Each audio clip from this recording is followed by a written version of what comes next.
Morning. Young professionals are rethinking the traditional investment banking career path, questioning the long hours and work-life balance despite the high pay. That's according to a new report in the New York Times. Joining us right now is one of the reporters behind that story. Kate Kelly joins us, New York Times reporter covering Wall Street. Kate, good morning to you. Good morning, Andrew. It's a bit of a surprise, I would think, because Wall Street has long been sort of the sought-after job, perhaps maybe after tech, at least recently. What's happening?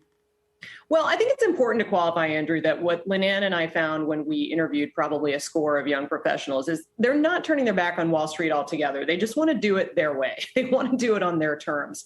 So there were a number of people we talked to who said, hey, we're concerned about work-life balance. We knew this because of what happened with the 13 junior bankers at Goldman Sachs who put together the deck in February saying that the long hours and sort of workflow had been punishing on their health. So that does seem to have been a leading indicator of a broader trend. I talked to some students who are still in college, very interested in math and finance, very interested in the world of money, managing it, advising on deals and so on. But they said, we want something a little more quantifiable, unsurprisingly. We want something where maybe we're in engineering and we can easily define what our tasks are and what our work hours are.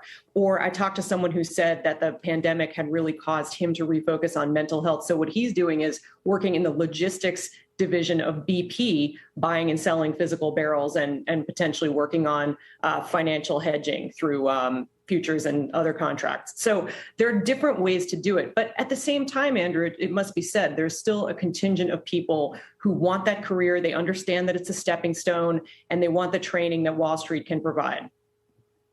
So, Kate, and maybe I'm retrograde here. I don't know anybody who's had any great success on Wall Street or anywhere else who has not been a genuine hustler, someone who has worked 14, 16, 18 hours a day early on in their career. It's just, I don't know where, I haven't seen it.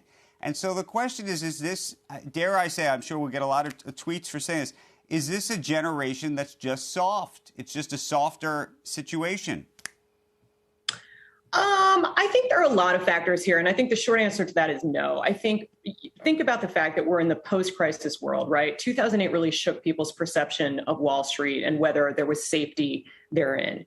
Then you have concurrently the rise of Silicon Valley and the gig economy where you can perhaps follow your passion and still make a living, or as with Silicon Valley, you can make a ton of money, get equity at the front and bring your pet to work, do all of these things. Now, of course, that's not a reality for everyone. You and I know that, but that's sort of the promise of the field. So Wall Street was having to compete much more heavily. Even if you look at MBA graduates from the top 5 ranked business schools, you'll see that the destination of Wall Street or investment banking per se is slipping in favor of private equity, consulting, technology, and other things.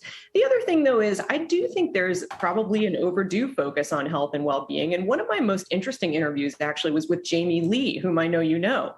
And he said his own father, the legendary Jimmy Lee, said, this is such a rigorous analyst program that we, collectively, I think, meaning Wall Street, put kids through. I think you should try something different. So he went into equity sales at Goldman Sachs, derivatives, and built some skills there, stayed for 8 years, ended up getting an MBA. And he said, it may have taken me 8 or 10 years to build the corporate finance and accounting skills I would have gotten in 2 years in a banking analyst program. He admits that, but it still was a means to an end. He's a venture capitalist with his own firm today, which was part of his dream. And he said, I still had my 20s. Shepard Smith here. Thanks for watching CNBC on YouTube.